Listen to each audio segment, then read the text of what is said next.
the agenda. No, it's more the second piece, but just to do that. Clear my brain now. What's that? Need to know what Yep. the trip's gonna be like. How do I end up with the Okay, kitty time chair? being slightly after 7 o'clock, I'd like to call to order this meeting of the Chelmsford School Committee. Let's start with the Pledge of Allegiance. I pledge allegiance to the flag of the United States of America and to the republic for which it stands, one nation, under God, indivisible, with liberty and justice for all.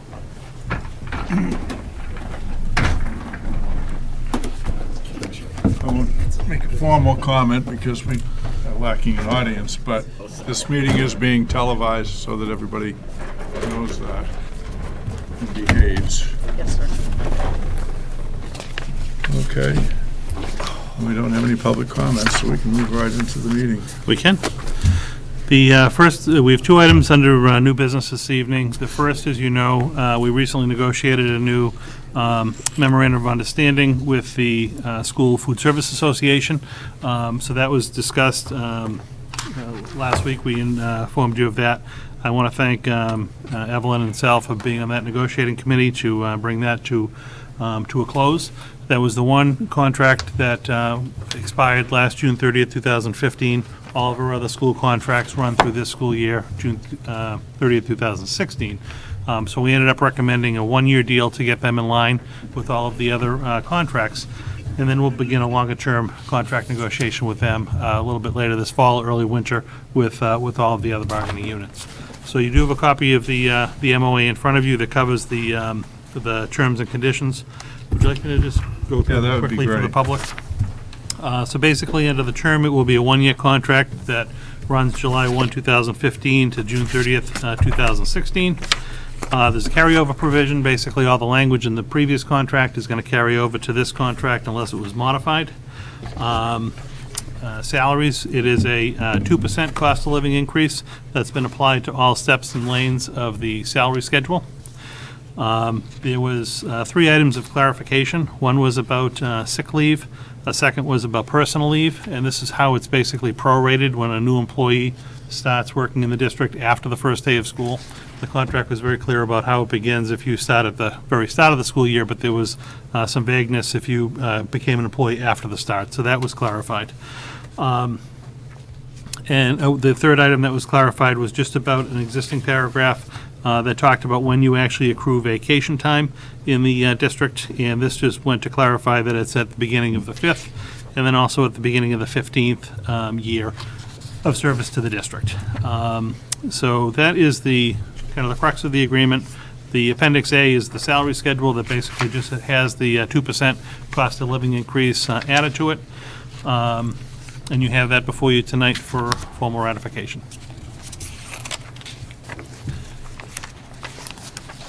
Any questions about the contract? Hearing none, I'll entertain a motion to. I'll move that the Chelmsford School Committee approve the memorandum of agreement between us and the Chelmsford Food Service Association for the term from July 1st, 2015 to June 30th, 2016, with an increase for that 1 year on their steps of 2%. Second. Motion's been made and seconded.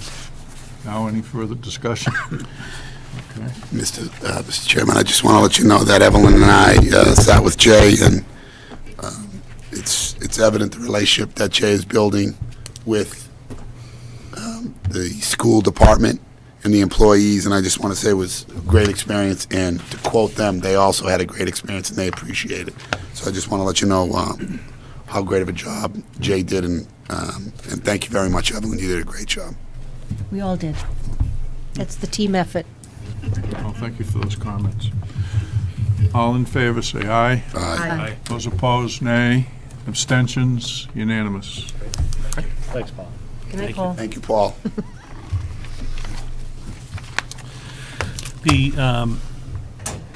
As we get started with the second item, I'm going to pass around the MOA for the group. If you don't mind signing in a blue pen, all 3 copies, and then just send it back to me. A copy will remain with us, a copy will go to the Food Service Association, and then a copy will go to Michelle for the clerk, the auditor's office, so the auditor's office. we'll figure that out. So there are 3 copies. And three 3 copies places they coming go. around. Yeah. So the second item of business in the bulk of our meeting tonight, happy to have Dorothy Presser from the Mass Association of School Committees here this evening. We had talked a little bit earlier this fall about having a working session around general school governance with the school committee, relationship between the school committee and the superintendent, school committee goals, superintendent goals, and Dorothy is here tonight to kind of lead us in a more of a workshop style format. So I'll turn it over to her. Okay, well, thank you very much, and thank you for having me. Just a brief introduction. As Dr. Lang said, I'm Dorothy Presser. I'm a field director with the Massachusetts Association of School Committees, and I'm the lead trainer on the district governance program, which you'll be getting a piece of tonight. So I thought we'd start out because I'll be working with you, if we could just go around and ask each of you to quickly introduce yourself, and along with who you are, how long you've been on the school committee, and why you decided to start this venture. Would you like to start? Sure. Thank you very much. Excuse me. I've been on the school committee since this past April election, and I ran for one reason. Our community was kind of beating the schools up a little bit, and there would seem to be, under the old regime, some concern about the way things were being run. And I've always thought, instead of just talking about it, get involved. And so never having an experience, never having a desire, I didn't realize this until I saw the situation. I just said, what a wonderful opportunity, roll up your sleeves, get in the race. And I wanted to get in there and try to do my 1/5 or 20% to stabilize the situation. I knew we weren't going to have a superintendent. I knew we weren't going to have a business manager. I knew we weren't going to have some of the other key positions. And I wanted to help bring stability and find the right people for that as fast as I could, being only 20% of the vote. Okay, thank you. My name is Barbara Scar. I was involved before, but this is my 3rd year. My first term is coming to an end. I had spent, 17 years before that working as PTO president and council of school president, so it was a logical next step for me. Like Sal, I saw some things within the prior administration that I was not pleased with, and I didn't like the road it was going down. So I thought that would be a good time to jump in, and here I sit. Okay. I'm Alan Thomas. In my 2nd term, I'm the chair by a unique step. But anyway, I was formerly principal at Chelmsford High School, and Angelo Taranto, who was also a former administrator at Chelmsford High School, had been on the committee for, 16 years or something. And he wanted to step down, and we mutually agreed that while the school committee shouldn't be dominated by educators, it's probably good to have one. And so that was the reason I got involved, and we've had, as you know, a tough time, but I think we're making pretty good progress. Okay. Evelyn Thorin, this is my 18th year on the school committee. I'm not going to go through all of the 18 years and the different things that occurred, obviously. I started out as an educator, as a teacher, in a public schools setting, and was involved as Barbara was, except I'm older than Barbara, so I predate her, with the different things in terms of PTOs, council of schools, all kinds of different things along that line. We have a representative town meeting. I've been that since 1989. So being on the school committee, wanted to add value, different set of eyes in terms of having been, the parent, the educator, and having run my own business, things along those lines. As far as having this particular program, which is one of the questions that you did ask, when we had some difficulties last year, we had set a plan in place that we would first go through a Mellinson and Heath audit in terms of the financial piece. Then we had MASBO do a review, so that was different, a different piece of that. And then the third part of that, which is tonight, is to have the Mass Association of School Committees come forward and then do this type of program for us in terms of the information that we would need in moving forward. Okay, thank you. Mike Rigney, I'm also in my 2nd term. Started out in the PTO, got involved in the effort to bring more Chapter 70 money back to Chelmsford. Just stayed on that path, and school committee was a way to give back to the community that has given so much to my family. That's what brings me here tonight. Okay, thank you very much. So this evening, we're going to be getting at least a piece of the district governance program. Just very briefly, this was started in, I think, around 2011 when the state got some Race to the Top funds, and in a rather unique use of Race to the Top funds, decided to put some of the money towards developing this program, which was a collaborative effort between the MASC, the Superintendent's Association, and the Department of Elementary and Secondary Education. So when we started developing this program, we did it with some foundational beliefs. The first is that the overarching mission of any school committee is continuous improvement in student achievement. This comes straight from the National School Boards Association. And when we say student achievement, we mean as you define it for students in your district. It's not just how are the scores. It's what do you want for your students when they're crossing the stage of graduation, and how can you continually work to do a better and better job of serving the students in your district. We know that school committee practices are related to student achievement. This is actually something that's research-based. Until recently, people put a lot of emphasis on, how do you, the teacher and the administration and so forth. And then recently there's been some pieces of research that show that the practices of the school committee can actually influence student achievement as well. In one of our foundational beliefs, and actually the research confirms this too, is that the school committee and the superintendent need to work closely and need to work well together as a governance team in this mission of improving student achievement, or making sure that student achievement is high in the district.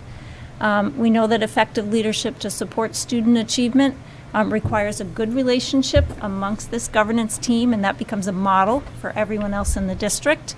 And the team essentially learns to work together by doing the work, by developing that relationship and that working relationship. After establishing norms and protocols, which is a little bit what we'll talk about tonight, that not only kind of doing the work and guessing how you do it together, but sort of talking about how the work gets done, so then you can think about, well, now that we've decided how we're going to work together, now we can concentrate on what the work is.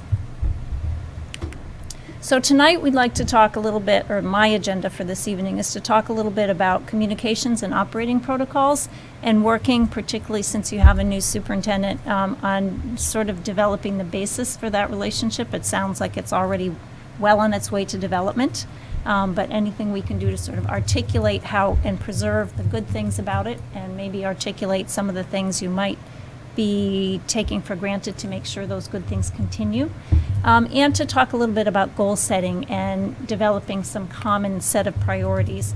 To be very honest, it's a little bit of an ambitious, covering both these in detail is a little bit of an ambitious goal for the evening. So Dr. Lang promised me that if we didn't get all the way through it, you were a group who would be willing to come back and continue to work. So I mentioned research. I mentioned that there has been research done on school committees, school boards, and how they can be effective. And the research has shown that there's certain attributes and certain practices of highly effective boards. So I'm just going to quickly go through those, and then hopefully as this workshop goes on, I'm going to be talking less and less, and you're going to be talking more and more. And at any time, please feel free to jump in if you have any questions or comments. So one of the first attributes of a highly effective boards is that they have a vision of high expectations. When there are challenges, they look at them as obstacles to be overcome, not excuses for why things aren't happening. They focus on accountability for themselves and for others in the district. They foster strong relationships, again, amongst themselves and with all the stakeholders in the school community and the community at large. They use data to monitor progress, data as opposed to anecdotal information, and give some thought to what data is important for us to look at, what data is important for us to reach our goals, so they don't get sort of overwhelmed with the data, but can focus on what's important to them. And they lead as a united team with collaboration, trust, and respect amongst the team members. So those are some of the attributes, some of the practices. Effective school committees engage in goal setting and monitoring progress. So making sure that they have a mission and a vision, that they set sort of overarching and visionary goals. I believe that you have a strategic plan in place that Jay will be looking at and thinking about what's the next step as this year goes on. And then use meeting time, your time together, to make sure that you're monitoring progress towards those goals and making sure that the goals are implemented, and should you need a little redirection to get to your goal, that you're monitoring that. My clicker seems to be double clicking. Effective school committees engage in varied and purposeful meetings that are focused on student achievement. Having, obviously your business meeting, but using meetings, sometimes workshop settings, to get work like this done, maybe to set goals, maybe to dig into some of the harder discussions that are easier to have in more of a workshop setting than in a business meeting structure. And using the meetings to learn about what you need to be able to think about, well, what's maybe the next goal? What should we be watching and thinking about as we're starting to set our next cycle of goals? They engage in self-governance, doing self-evaluations, and making sure that they are, again, keeping in line with what they said they would do. Engaging in professional development, things like going to the conference, and doing evenings like this evening, where you're thinking about, what do we need to do as a school committee to get better. And professional development can also mean making sure that you have the skills and knowledge that you need to do your job, in terms of knowing what all those acronyms are that you that you run across, knowing what may be going on in the world of public policy, that you can either respond to it or understand how it's going to affect your students when something comes down the line. And again, a strong superintendent and school committee collaboration. So I just want to talk a little bit about the roles of the school committee and the superintendent that are unique. Each of you has a unique role, but also that the roles are overlapping. Both the school committee and the superintendent have a leadership role. The school committee is leading from a governance viewpoint, and the superintendent from a management viewpoint, managing the day-to-day operations of the buildings and of the district. The school committee at goal-setting time is bringing the vision and the values of the community to the table. The superintendent will come to you with recommended goals based on bringing the needs and challenges of the staff and the students to the table. We'll come to you with a recommended budget and probably recommended policies that either because they were dictated by the state or the federal government, or because maybe a policy change needs to be implemented to make things run more smoothly or to be able to implement your goals in the district. And then the school committee takes those recommendations, the recommended goals, budget, and policy, discusses them, deliberates, votes on them, and then it goes back to the superintendent to implement the decision that's been made. The school committee has a responsibility for managing the relationships within the committee. The superintendent and the school committee work together to promote trust and mutual respect in the relationship. So just a little bit, I said, that the school committee leads from a governance viewpoint, the superintendent from like a management or a viewpoint. So just a little bit of thought about what's governance. How would you define governance?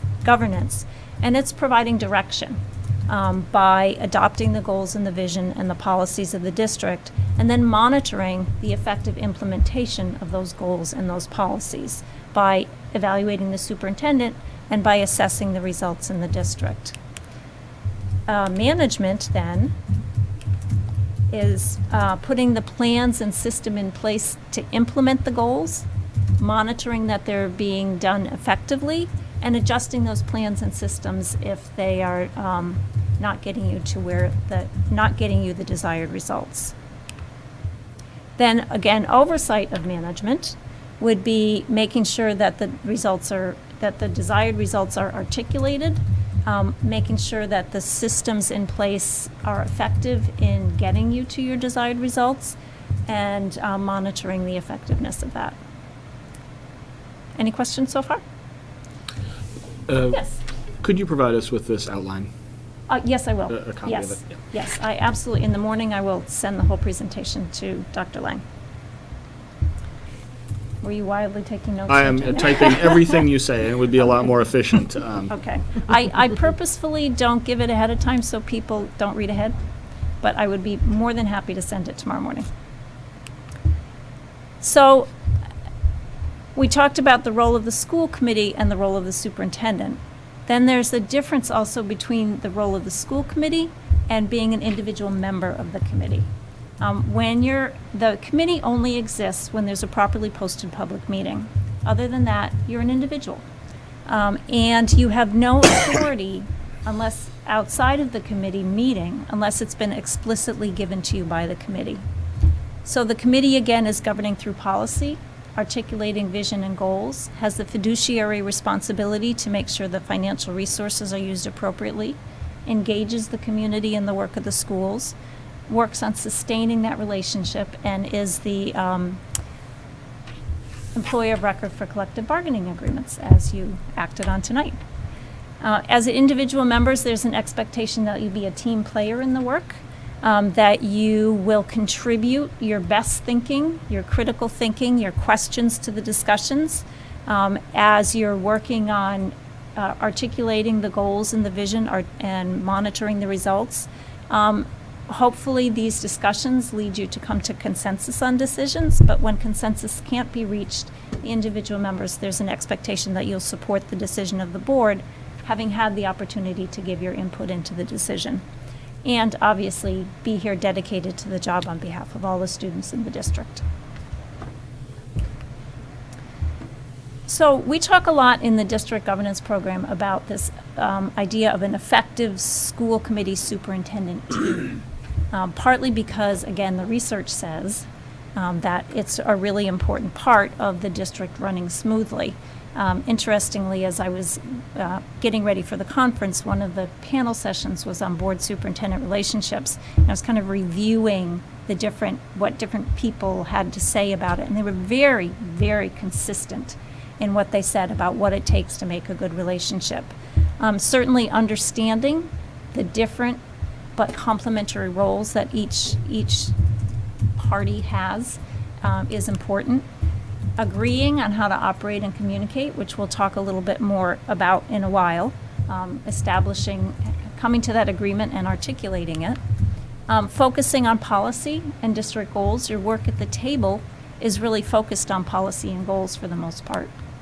Efficient and business-like meetings, again, that are focused on student achievement, and the presence of trust and mutual respect. There's one more thing. And another aspect of it is making sure that you have those discussions so you have a shared values in the work that you do. When all those things are in place, it's good for everybody. That good working relationship engenders confidence on behalf of the community and on behalf of the staff. You can just, when things are smooth at the top, everyone feels a little bit more comfortable. When things are kind of rough at the top, it kind of puts people on edge. And conflict can be distracting and impede progress because you're focusing on the conflict rather than on making progress. Superintendent changes are costly. And the upshot of all this is not to take the relationship for granted. Even when it's going well, make sure you're continuing to nurture it and not just kind of sit back and say everything's going well, but continue to nurture and work on that relationship.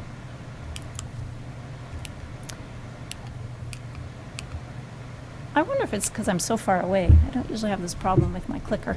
I don't know. I'm going to come around, and this is a video of it's just a little minute and a half or so clip of a non-Massachusetts school committee.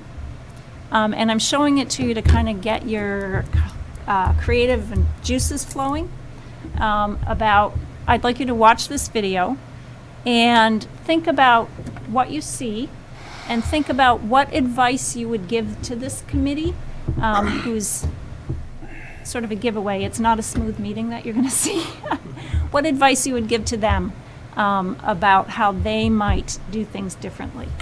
So can you get it going, or do you want? If you just put the arrow up at the bottom left there, you should get the bar. I don't see the arrow. I don't see an arrow at all. The control button. Sometimes I don't that. want to mess anything up on her, so I'm like, I don't know. Yes. Is it okay And for a to school board member say, to trash well, I employees? think it's okay for a school board,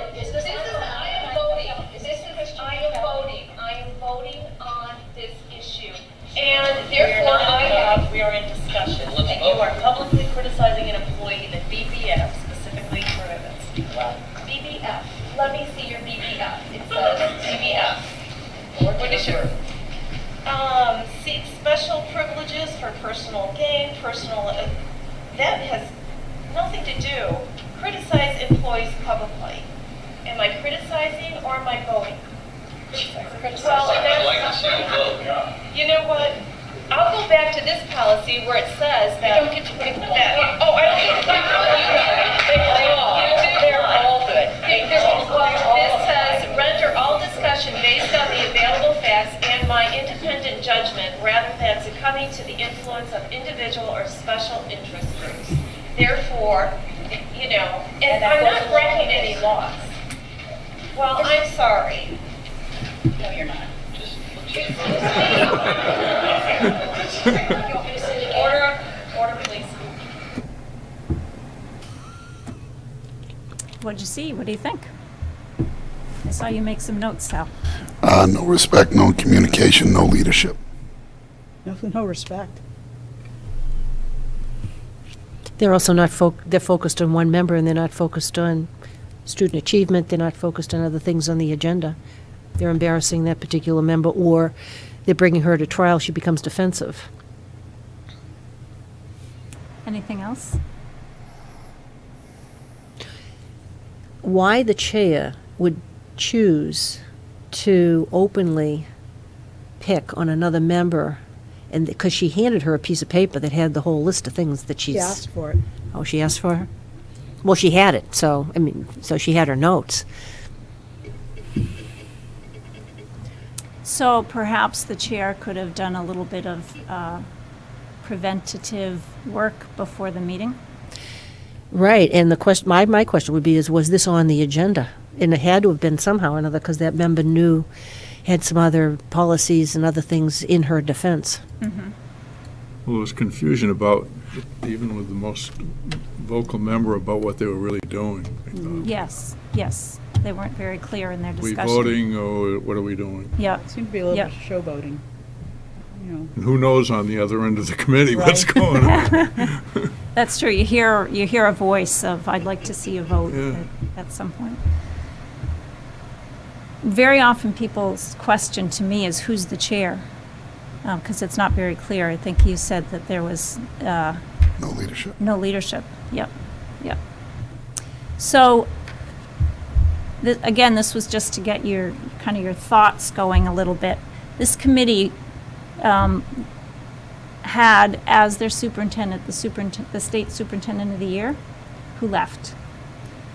They saw student achievement decline pretty significantly, and they lost, for the first time in 70 years, their equivalent of an override. So clearly, the actions of that school committee had an impact on the district. So that was your little entertainment for the evening. Now I'm going to put you to work a little bit. I'm going to pass around the infamous district governance sticky pads. Thank you. And I'm going to ask you 3 questions. When I ask you the 3 questions, I'm going to ask you to take the sticky and write as many answers to each of the 3 questions as you would like, but only 1 thought per sticky. This isn't an exercise to save trees. So, do you have a question? Nope. Okay.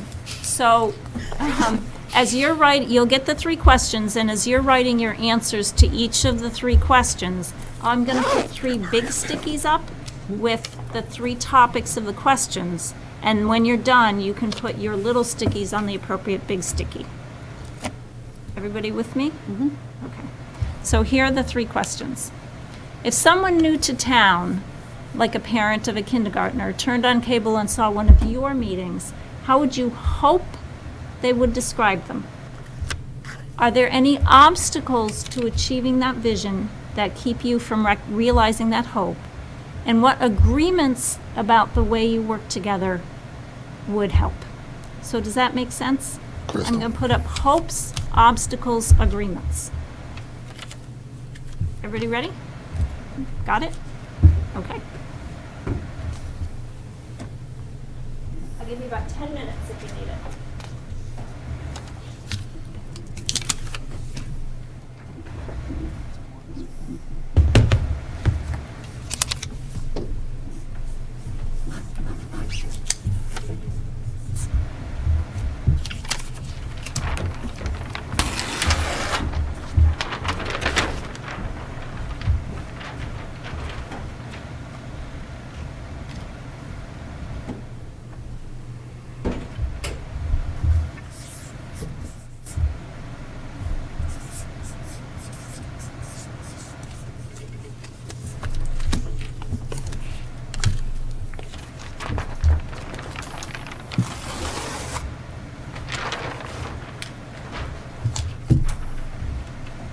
Just one word per sticky? It doesn't have to be just a word, it can be a thought, but only one idea per sticky.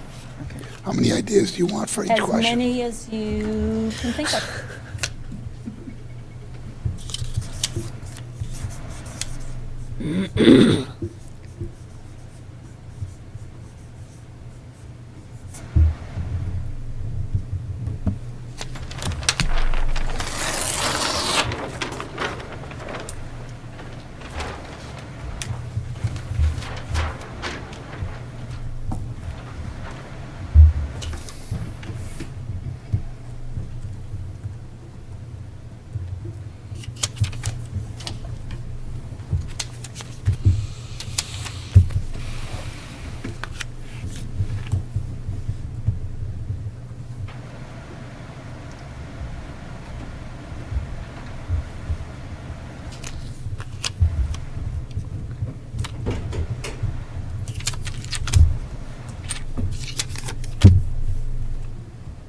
Thank you.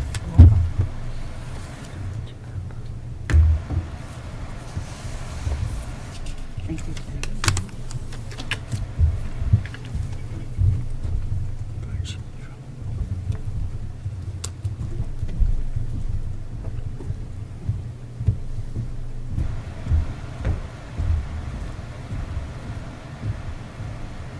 Thank you. You're welcome.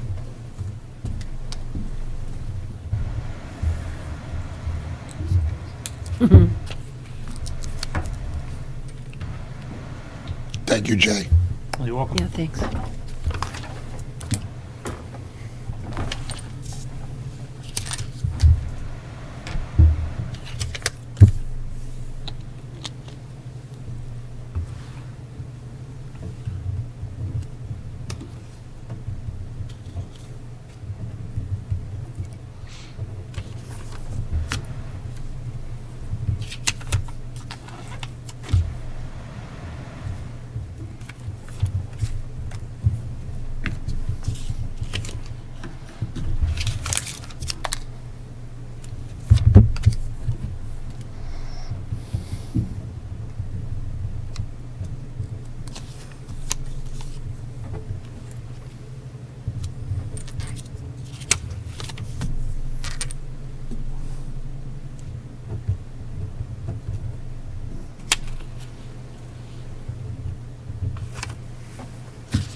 Finish up in another 2 or 3 minutes.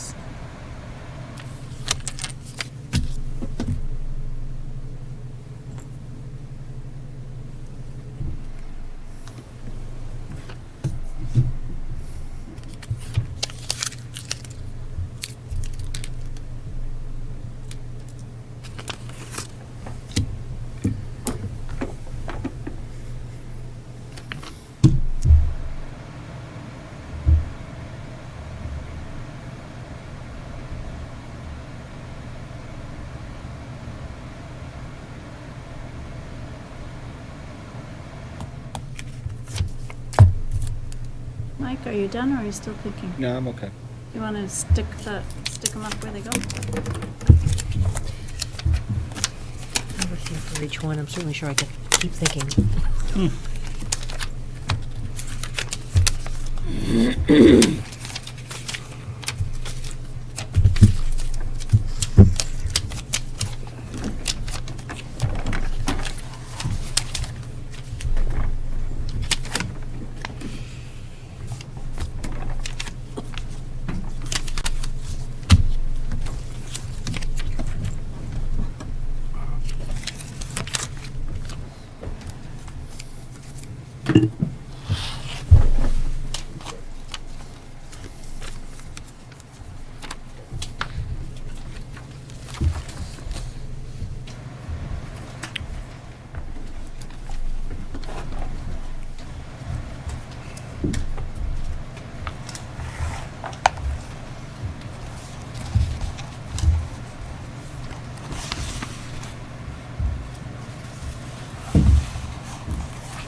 Yeah, exactly.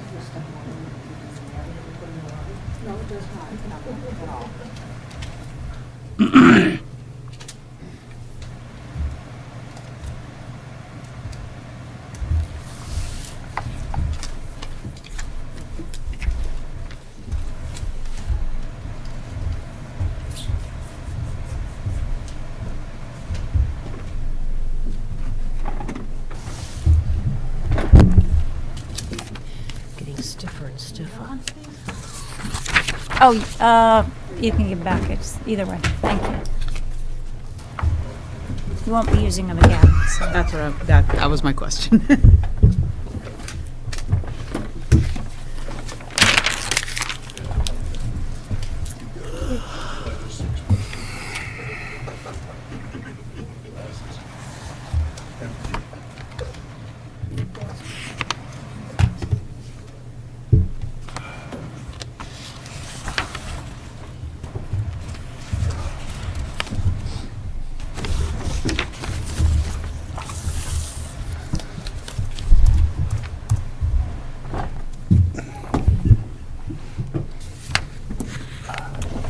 So I'm just going to let those sit up there for a moment and gel while I ask you to do another exercise in pairs.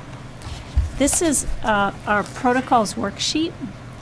It is divided up into before meetings, at meetings, and between meetings with some bullets or some phrases which describe issues that tend to come up, issues that we get phone calls for at MASC, or issues that when I'm working with different committees tend to come up over and over again. So I'm going to ask you to work in pairs. I'm going to ask Dr. Lang to participate in this as well. And you can decide if it's appropriate for Michelle to jump in as well. But this is the bullets with the issues. This is a column that says, is this a problem? If it is, why, or what might you do to solve it? And do you think you might that having a written protocol might help? So if you could pair up, I usually ask the chair and the superintendent not to work together since you probably have more You're sick of conversations. seeing me, And I'll give you about 15 minutes to do this. I can tell you that between meetings gets the most discussion. So if you're thinking you might want to go that way instead of that way, so you don't get caught up in not getting to the end, that might be something to think about. So how would you like to split up? I'll move over to Sal. You can come over here. Bless you. Bless you. So So I guess Sal you're and sliding Barbara? this way. I think Mike and Sal. Oh, Mike and Sal? I'll work with Al. Okay. So if you don't, We don't have to roll very far. understand what one of the No. bullets mean, please ask. Thank you. Wanna start at the bottom? Yeah. This is a problem. Excuse me. Did you have the green? About the past Did you year, have the green piece today? areas have worked well, and areas can work more smoothly. Yeah. Since neither of us, well, you've Oh, see, I wasn't developed here last year. agendas, but I haven't done any of that. I'm relying on you. School visits, I think school visits are going very well right now. I have, great. if it was last year, I don't know. Before, How about if we just do present? I did not think they were. It's easier to do this. I still have That's fine. some That was an issues issue with last year. the way some of the principals view us as, Well, yeah, I mean, anything that was an issue last year, but flag it South because we Row can in make sure this particular, year. their doing PTOs issue are is a problem. reprimanded This and issue told was a problem. that they are never to invite a school committee member to the building unless prior notice is given to the principal. Yes. We want to write a policy. She was Stay in it. conservative because Now, they were most of the, talking about the dictionary project. Well, hopefully somebody picked that one up. Andy Slinch took pictures, and she wanted This is never an issue, because who cares? to have say or control the pictures. Nobody else even talked about it. yeah, she's very controlling, and the staff has a problem with her, and I don't know, I've talked to Jay about it, but she frequently breaks out in tears during meetings. That's not good. No. So, I brought it up to him, and she's, on notice. Wow. Rarely to him time. So, I think as far as school visits go, for the most part, I've always been welcomed into the schools. I try to Yeah. give them notice, but I'm not necessarily there to look at the building per se. Teachers will call and say, can you stop by? And, I'll do that. So, We have a policy on that. There's a meeting staff put presentation. something about there being a difference. Yeah, I think there's a big difference. I don't feel, I always felt in the past that, like Evelyn and I, If it's on, it's on. I know, but I can hear her over here saying things she shouldn't be saying. You're talking. I know, but I can hear her saying things she shouldn't say. Oh, okay. And that's over here. Okay. they, Never had an issue bringing up new ideas. No. Usually everybody was respectful about not doing this. Right. I think the whole Wasn't meeting like law that before. changed. By the way, on that video, that happened. Did it? About you? Yeah. Get out of here. On that idea, but something different. Oh, I didn't know anything about it. I was blindsided. really? I'm trying to think of when. 2000. Wow. I told myself I would never allow that yet, but again, can you see? I'm good. This can be an issue. So we would need a protocol. You mean like, does that Yes. mean not having, No. oh, I thought it meant not having the right technology to run a meeting. No, technology people devices. using their own This is a personal? device. Okay. So it's a phone. Yeah. I don't know if this is how you're supposed to fill this out. Confidential information. Is it a problem? It only is if people don't want Well, to know. you're always given the option to do it though, right? I mean, no one ever tries to stifle you. No. It depends on the board. Yeah. They did. If I voted no, I was explaining like They wouldn't let you minority explain it? report. No, they let me because Oh. they didn't have a choice. But it was funny. Yeah. That was a long time ago. Again, it depends on the board members. Generally speaking, people have had a greater respect. Always done this. No, but I think that means like, almost if there's a majority in the room, that they almost kind of predetermine what the outcome's gonna be. Yeah. And it's more just like going through the motions. that to me is, that's Like people are coming in without an open mind. I think specifically when we were asked not to Because the majority sets the direction anyway for the district. Well, they do, but do they, I read into that, is it almost like a predetermined kind of vote or direction for the meeting, and that people aren't open to other people's opinions? I'm not, But the majority is basically just running the show. I don't call. I don't necessarily see that going on here. No, I don't either, but I'm just saying that's how I read. I've seen that happen before. I mean, Mike and I were talking about some issues. I always felt like our communication. You know, you come into a difficult vote, and you know the vote's Had a already surprise. It was before. really You strong. even had Is there any discussion, chance- deliberation. It's rare that you don't already know how you're going to vote. Right. It's rare you change No, your here, mind. I'm just saying I have had that happen to me in the past. It happens. Yeah. Usually people know how they're going to vote. Right. So it's rare that their vote changes. No, I know, but that's like issue to issue. But this would almost be like for the district. So like having, say, 3 members here, kind of gang up and just decide they're gonna run the district. And almost exclude the other 2 from being involved. In issue after issue after issue, it's almost like a voting block, as opposed to taking things out based on the merit of the issue at hand. What I'm trying to do is to think of what done in the past. I'm never sure. Not the I past year, haven't but just the responded to past. things that I didn't feel were Because essential. I'm looking at this part. Mm-hmm. Do we need a protocol? Because if we need Bump into protocols each of other. different I things. notice that says protocol, not I know policy. that, but I'm thinking, I know what you're thinking. yeah, And that's why I'm pointing out it I'm says very protocol. predictable here. And I know Erica outside, so I thought I was just responding. That's how I look at that. Do we need a protocol? So you need something Right. in place. We talked about the calendar last year when Wally. But we've never set I'm getting down by policy a protocol or structure of the agenda. It's just always been this. Hmm. Okay.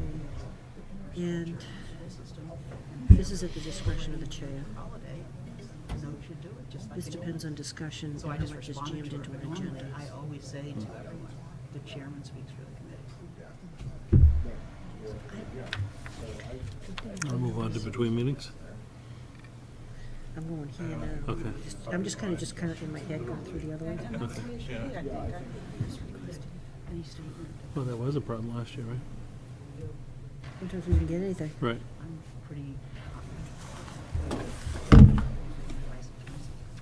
Well, how much of that would have happened last year between meetings, as opposed to like publicly at the meeting? The reason that we don't have that, he's not keeping track of it as much. At the end of the agenda, we have action items, Right. old and new. That's how we tracked. Mm-hmm. If I asked you something, it got put on the list. If I asked you something, it got put on the list. The next time, if the answer was found, it got Oh, taken did it off the actually list. get typed on the list? No, but that's what he wanted to do, but we never did it. Don't put the right So message. when we have, But I think,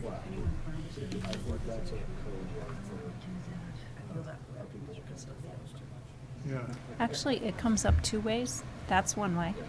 And the other is sometimes when committees have everything online and they're doing it all it's electronically. periodic that there's issues. Sometimes they say, public thinks that we're, This we is want to make it, we necessary. want to have something that makes it clear to the public that we're doing the business of the committee and not playing solitaire. sometimes you come to a meeting, you can tell that something's coming out of left field from a couple, but Superintendent, those are the emails. Mm-hmm. Calling anyone here. And we may need, Response right away. It also depends on who you can share. I think this is, Al's I think obviously very Jay's good really at that. Yeah. Yes. He's also this thing about documenting everything. so far we haven't had too many Say you know different what's going on, that means you have. because there's a lot. consistencies. Right. But sometimes people Someday just I'm don't gonna get tell to it. Dave Clark, Um, if you really want to know. Well, that's you why can I'm doing find this out. report, Yeah. is because I. And then depending upon who writes it, sometimes I What is it take exactly it you're over. looking for? What answers are you? I know too many people. We had a NASBA report, we had a. We don't have an issue with that, so far. Confidential? No, That's nobody's ever good. done And anything. you can actually do a check off too. You don't see any of that. Well, that's. That's very good, yeah. School visits. Done, there's all these recommendations. Do you have anybody that just shows up someplace? You hear about it later? I haven't had any real problems with it, no. People have been good. They've always just called or sent an email if they're gonna go to a No, school. we don't have that anymore Yeah, either. we don't do that. I mean, It has happened in the past on occasion. All I could see is little details of policy that corrects any of these happening in the future. This is one of the things that in the past we may have had a problem with, Which one? the email piece. Yeah. All in public. I I haven't seen anybody grandstanding. You know, No. like communication. Well, there is an X member. I think. Well, yeah. But you couldn't tell him anything, and even if you had a protocol policy, he wouldn't pay We talked attention. about that. That means, Communication. we talked about configuring the setup of people. How would you know? What would you do? For example, Well, I would take that, we're all the same, no, same take side. that. How would you know? How would you know? That's also lends itself to the city. I wouldn't. Unless I tell you. But I wonder, how would you have how would that be an issue? Maybe they're like if you're only communicating with One person? select members and not all? I don't know, maybe we need to ask that question. We're gonna have the discussion's gonna be the key thing on this. In terms of frequency or on Well, topic? I meet with Jay usually. Rarely have I ever met to try to convince somebody else to Yeah. vote a certain way. I mean, you just don't do those things. We've also been flexible. Plus, I think we've been communicating okay between meetings, but I don't know And if that's it was awesome. different. I think we have. Yeah. You can find a place for But it. it's not just, it doesn't come out of the blue, it's just, Right. it comes out through. This could be an issue, but I mean, Wasn't that an issue late last year? Well, and I think if people really want. That was kind of an issue, Yeah, almost like because I started getting calls. That's right. He said he was calling out one day and I started getting emails. the individual staff didn't feel comfortable. Like they have the ability or authority to supply individual committee members with information. That everything had to go through Frank. Yes. So like if you went to HR or you went to oh yeah, I had that somewhere issue. else, you get kind of shut out and told to go to Frank. I'm still waiting. Not that you need to know. I'm still waiting for HR to give me a list of policies and or whatever. And the day he arrived. We've got, The day who arrived. Right, you can. Policies about and I suppose that could be a problem. He's in Could be charge generated of into 5,000 series. video, Oh, you want him to do an update for it? having to go. And How I long had- ago did you Every ask? time somebody wants to say, 2 years ago? And then I asked him last year. 3 years ago. And then I asked him the next year. I like the way the discussion. And it kept getting Yeah. put back in here. Whereas we just went to a. He's the only one so far. He hasn't.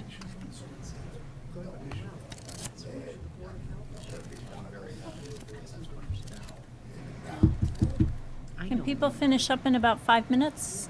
the committees were, I'm going over to Oh, yeah. Great Western because because I hear it. the woman who was there from Great Western, she wasn't Kathy. Information. Shannon's. She heard, It's not an issue. This is not a real issue. It hasn't been an issue here at all. yeah, he saying something about the place being Get- president and all that. And she wants me It's got to be shared. to do this. Members requesting action. I thought it was my wife, my wife was going to say that meeting because it came up with this idea of, I love somebody. Members on action. That's like cursive. That would be. Well, maybe my issue, but nobody else's. I found an article in, I think it was the Globe last April, I'll forward it to you, about when cursive left. But there was some kind of action I'll talk to Linda about how you can sneak it in the 4th grade curriculum. It doesn't specifically talk about cursive, but it's a communication style or something. And a lot of districts have just continued cursive, but they don't start until the 4th grade. It is communication. It's a Yeah. means of communication. I don't think I could print as fast as I can write. I can't read my cursive at this point, though. No one's gonna be able to read any of us. It's maybe one of the biggest places. That's what we were talking about at the game, yeah. Yes. Well, I will definitely teach I my think grandchildren that because I want that's to- 100% appropriate. What you, the example you gave of the asking, that's 100% There is motivation Good here. idea. Limit to whatever. No, all 4th graders. The government doesn't want you to know this. Yep. Yep. And the question is Somebody actually convince them it's asking some more kind of about secret what you were That's how you're talking gonna be about talking than, Oh, really? yeah. Basic. That's what this would become. Mm-hmm. Kind of like, And it- yeah. I was never good at that. I Yeah. mean, I couldn't figure it out. I was like, Public input, well, it's been quiet.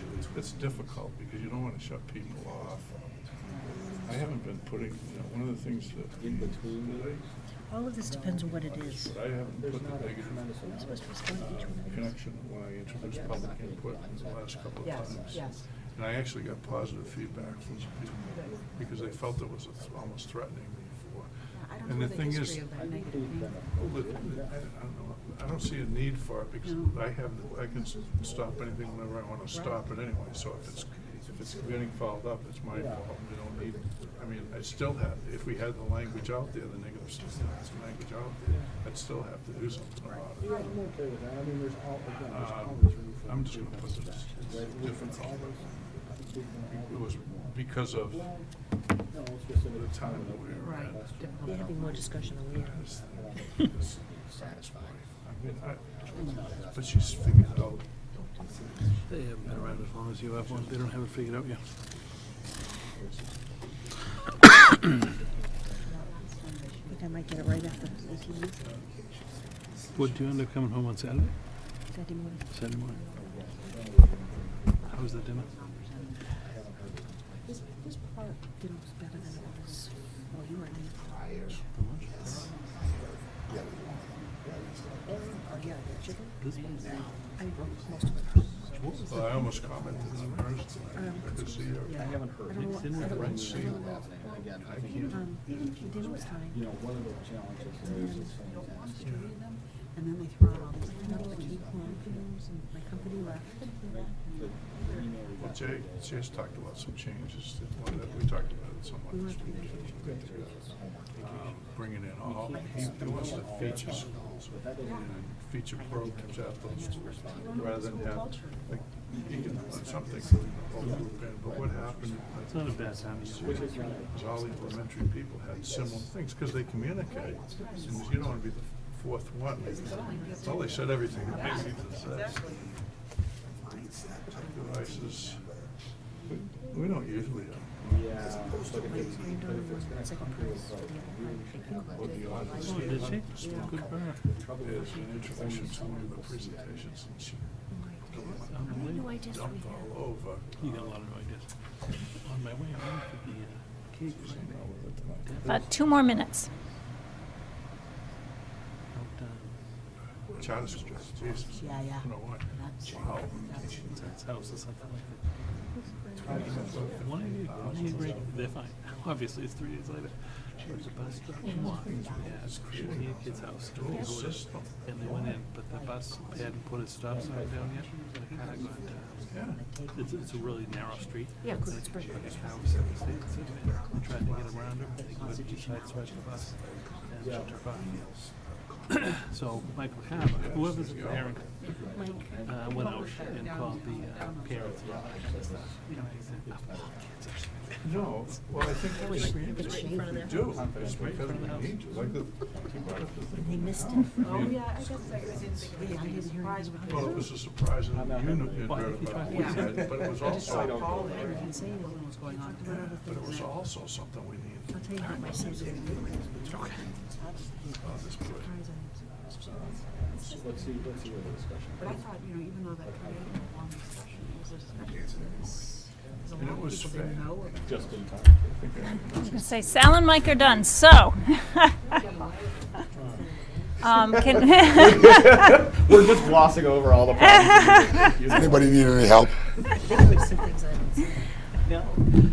So let's come back together as a larger group. And is there one group that wants to volunteer to report out on the first, the before meeting piece? That's someone else that we haven't gotten there. You're one of the rare Go for groups it. that actually listened to me and started from the Started bottom from and the went bottom up. up. Yes. We're good to be. Yeah, we know. At before meetings, yeah. Would you like me to just go through every one with, Sure. So Sal's going to report out, and then the other groups, if you have more to add, agree with, disagree with, other ones that Sal and Mike might not have mentioned, but you had on your sheet, then we'll just make it one big discussion. So go ahead. well, what I'd like to do, Mike, in order for us to do this together, I'll read our responses, and then Mike, maybe you could jump in and elaborate. Sure, if there's more. Before meetings, developing agenda. We personally, we are in agreement that we have no problem with the way the agenda is being developed. Second one, placing items on agenda. We actually said sometimes, and one of the, why is this a problem and how can we handle this? Maybe potentially solicit agenda items more. Do we need a protocol? No. Michael? Yeah. I think the way we're doing the agenda now is really the way we've done it in the past, and it's very much a collaboration between the chair and the superintendent. I had the sense while I was a chair, and I have it now as well, that sometimes shuts out members of the committee. And so rather than having a protocol, I'm reluctant to say the chair has to do this or has to do that. But if there's a sensitivity and an expectation that if a member has an issue that's important, they should be able to raise it to the level of an agenda item. The next one was getting questions answered before the meeting. We are in agreement. We have no problem with getting our questions answered before a meeting. The next one is receiving supporting material before the meeting. Yes. Yeah, a few more days in advance. Michael? We went back and forth on that a little bit. There are times when I'd like another day or two to review material. Normally, we get things on Friday. There have been occasions when it's been tighter than that. I think we went through a period in the spring when we were not getting presentations in a timely manner. That seems to have been corrected. It's always a little bit of a trade-off. It'd be great to have things a week in advance, but that gives the people who are preparing the presentations that much less time to work on them, and they're less timely. I think that Thursday or Friday is a reasonable time to expect a packet. That gives us the weekend to go over it. Do you have thoughts? Right, we had thoughts, or I had thoughts, because I was the only school committee person, so you have the person that's giving the information and the person that's receiving it. I agree with you that in the spring and last fall, we were having some difficulty basically getting some stuff right before a meeting, at the meeting, and that's where, when we were, at the time, we were talking about, do we need a protocol? Yes, we do. But that would also guarantee moving forward in the future that there would be something more specifically stated rather than leaving it open. More things are coming more freely now, and in more timely situation and different means of communication that we didn't have before. So it was more of a problem than it is currently. When you were talking about agenda items, I had more of a feeling this year that when we make suggestions for agenda items, or if we'd like new business or would like them addressed, that the chair's paying attention to it, so you see it maybe the next time around. So I think that there's a lot more input from committee members on that. Maybe the committee members are having more input than they did before. But I think that it seems to have gotten a little bit better. At least I thought it did. That's not reflective of when you were I understand. trying to be careful here. I think I have a more positive. You know what? I think you look. should err on the side of openness rather than on To be cautious? cautiousness. Yes. I think the supporting materials in the agenda packets have been really good. And, it's related in a sense, but to have all of the stuff that Jay brings forward in the packet and online immediately is great. We keep getting, when are you going to tell us what happened or whatever? Well, everything that he does is there, which I think is great. And this often comes up when committees feel they get either not enough in advance or they get too much at the table, which sounds like was happening and has been corrected here. I think what's important is just to your point, I have the experience, or had the experience of coming in at a time where there was a changeover. So for a period of time, I was under, let's call it, a different leadership, and now there's a new leadership. So there's a clear change. A lot of the things we're talking about has already been implemented. So it's not like we've been with the same leadership for a period of time, and there's been a crossover of leadership. So this is almost what was and what is. And what is most of these items, as far as I'm concerned, personally speaking, have been addressed tenfold. Okay. I was just going to say on that, one of the things that I've been striving to do is that Friday before the meeting, to get the packet out with the reports and post it online. Sometimes it is difficult if someone's working on a presentation, like we have a presentation coming up next week as well. So the packet on Friday would have the report and as much information as we possibly can. But say, I have told the individuals in the district that are preparing some of the presentations, it's okay if the PowerPoint that accompanies the presentation isn't necessarily in the packet for Friday, if they need the weekend to tweak it. You still have the base report, and then after the meeting where they do the PowerPoint on Tuesday night, I go back and add the PowerPoint to the packet so that you actually have it in the history if you ever look back to it. But it just gives the presenter a little bit more time to refine the actual presentation for that night. But you're still getting the report that they're talking about, the substance, the Friday afternoon before. So that we've been shooting for.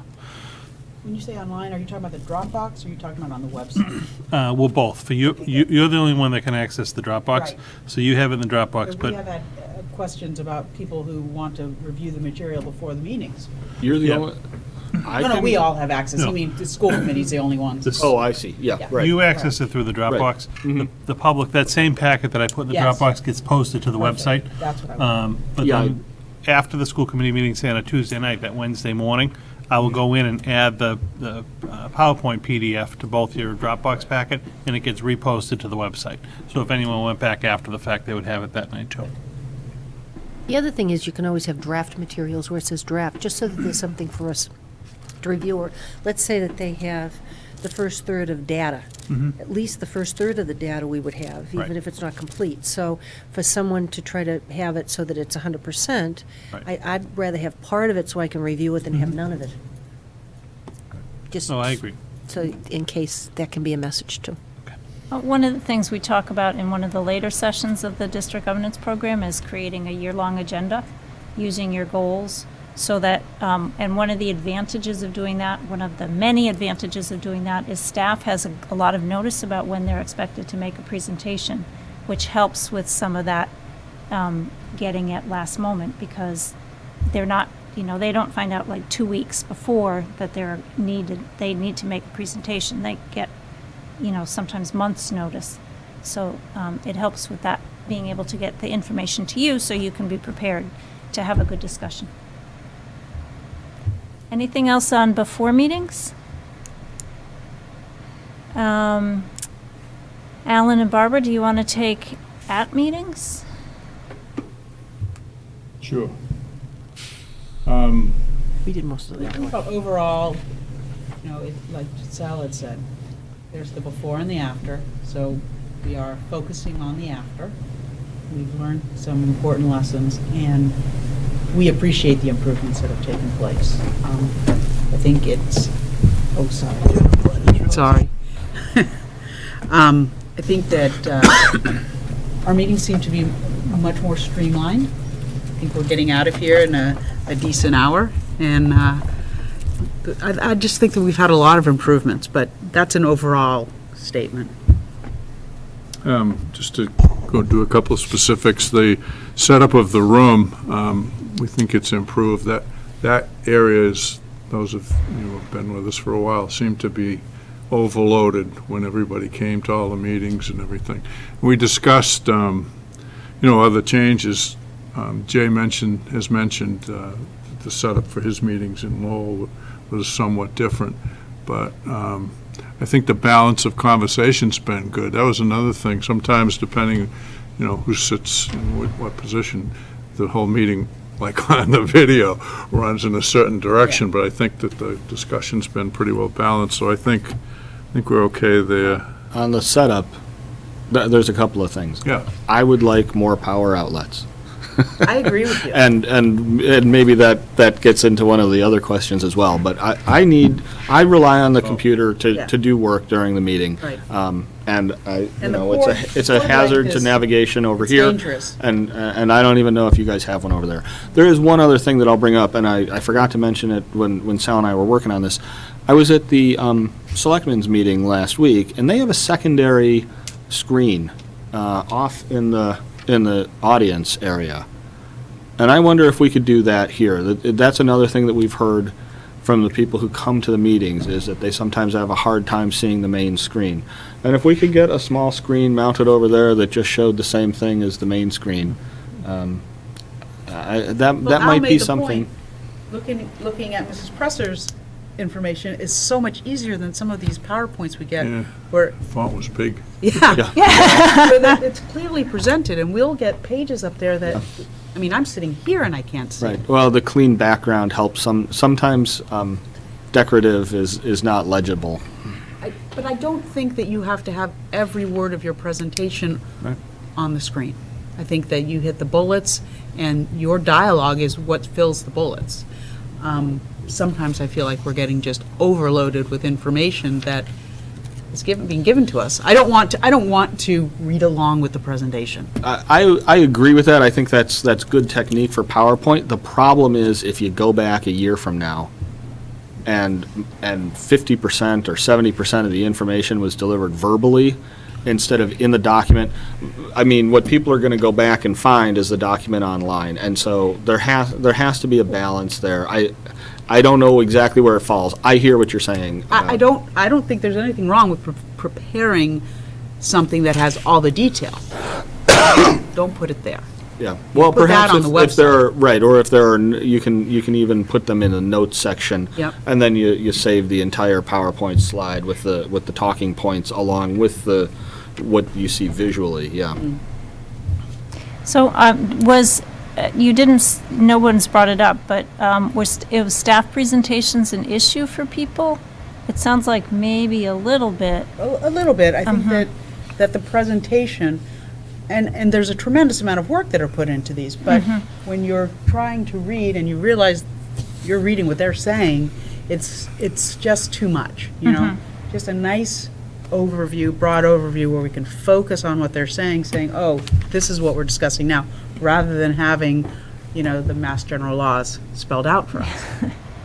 At the conference. Yeah, sometimes what we talk about is, particularly in committees where we get to staff presentations and everybody says they're too long, that we talk about having, I think sometimes they're too long because the staff doesn't really have a clear idea of what the school committee wants from the presentation. So we talk about having a presentation guideline that the staff gets so that not only do they know they're going to present, but they get, what are the key questions or what is the key information that would be important to the school committee in monitoring progress or in making decisions, so that the presentations can be more geared towards what is important to you. Not only that, but sometimes they're too long and they don't have the information you wanted. So, Sal. I wanted to come back to, we skipped one, or we jumped right to staff presentations. I just wanted to talk about public input at meetings. I think it's certainly we want to understand and always communicate and be transparent with the public, but I think sometimes there are people from the public that have misinformation and they come to the microphone and without any knowledge of what they're going to say, they potentially make an accusation that is unfounded. We've had that done in the past, at least while I was a board member. So I'd just like to see some kind of structure to public input. Dr. Lang has talked about that, and we as a board have talked about, is there any way we can get this question in advance as the public comes up? We can be able to articulate the message back, potentially give them an answer right away, because sometimes we've seen the public demand an answer, and our chairman doesn't have that answer because he needs to do some homework or research on it. So I think there needs to be some structure on the public part, as opposed to them coming up there and sometimes saying things that are just not true. But yet the perception is out there, and sometimes perception is reality. Yeah, that's difficult. Because it's not always a question. Sometimes it's a challenge that the board or that the committee pursue a particular policy or create a certain policy. And I think you don't necessarily want to have that turn into a back and forth. I think it's important again, to create a safe space, a safe harbor where people can come and share their thoughts that relate to the direction of the district, that relate to kind of the policy level stuff that we do, without feeling like we're going to jump down their throats if they say something that we disagree with or that's unpopular. That has to be balanced, as you point out, with what do you do when people present false information, and it's a real challenge. I think it's worth taking another look at the policy. I don't know that we'll ever have a perfect answer to that. I think we're always going to have to err on one side or another, either of giving the public too much freedom to speak or constraining it a little too much. But also, I think we've moved toward responding to things more than we did when I first, I think we almost never responded. The intent, I think, was to let the members of the public say their piece, and it just kind of sat there. And again, that was my thinking on that as chair, was to create that safe harbor for them where they could come and say something, and we wouldn't lead off the night with a firefight. The drawback to that was there were occasions when people made incorrect or inflammatory statements that probably shouldn't have been allowed to stand. I don't know what you do, to tell you the truth. Well, we have that policy that we can take a look at, but sometimes it's at the discretion of the chair on how they'd like to handle it. And each year, it's a little bit different. You tweak it a little bit differently, or you have it different, so that you had it one way, Al's doing it a little bit differently. I did it differently in the past. Everybody has just a slight different way of doing it, but the general structure still stands. Well, the one thing that I changed is I took out the negative warning kind of thing, Yes. and I got positive feedback on it, and I don't see any need for it to be there, because as Evelyn just said, ultimately, if somebody's way out of line, I Right. should and can stop it, whenever I need to. So I think changing that introductory wording so there's no threat in it, people really picked up on that quickly. I was Yeah. surprised, because I did it by accident. Yeah, no, I think that's an improvement. The other thing that is good is having all of our materials online, and then maybe trying to request that the public comment on what's on the agenda, ask questions, what's on the agenda, if they have any clarifying things, and then, but always allow for that odd topic. Because sometimes they'll come in and make comments of things that we don't know anything about. I mean, we're not aware of it. They seem to be aware of it, and then we just, you take a look at it. And they should. I mean, that's why we have that. We can't, I don't think we can limit it to just what's on the agenda. I think it just has to be open to comments. I think that's a good idea. I will say that there's probably more ways to get a message across to us now than there was 10 years ago. Email is ubiquitous. There are a number of issues that are brought up on Facebook. It used to be, I think, that you had to come to a meeting and talk to the school committee. Otherwise, you were reduced to, the post office, and that maybe wasn't timely. So I think we should make allowance for the person who has something to say at 6:30 on Tuesday to come to the meeting and share their thoughts. But yeah, I don't disagree that if we could encourage them to give us questions ahead of time, maybe there is an answer that we can give them instead of having to say, you know what, I appreciate you taking the time to come down here, but we're going to have to look into this. I think you're always going to have that piece, but I think that the amount of methods of communication have dramatically increased since I've been on this committee, so that there's more ways to contact us on an individual basis or collectively speaking, or even the superintendent, and bring things to our attention. I think it's when those things are not responded to in a timely manner that may cause a lot of concern from the person that's asking the question. But I think we're trying to handle that, and I don't see too much difficulty with how that's being handled. You never know who's going to sit there, and you never know what they're going to say. Some people, we already know if they come often enough, we understand their personality and where they may be coming from, so we have a clue. But generally speaking, you don't know, and it's very difficult to try to predict and try to control it. I and- can get you copies of different committees' public participation policies, so you can sort of figure out what works best for you. But I think in the end, you're all saying, whether it's at the meeting or at some point, you need to get back to people. And if people start to trust that you'll get back to them, whether it's immediately or a follow-up, then they'll start to trust that you will, and they'll start to trust the work of the committee. Well, the only other point I'd make is that the policy has mostly been written under duress. I believe it was first put in in the great Christmas conflagration, and it was obviously impacted severely over the last year and a half. So yeah, now's a good time to think about what we'd like the policy to be instead of kind of responding to the unpleasant experiences that We had led it to very writing a simple, lot and of then it. we made it very complicated. Okay, well, I made a note to get some information to you.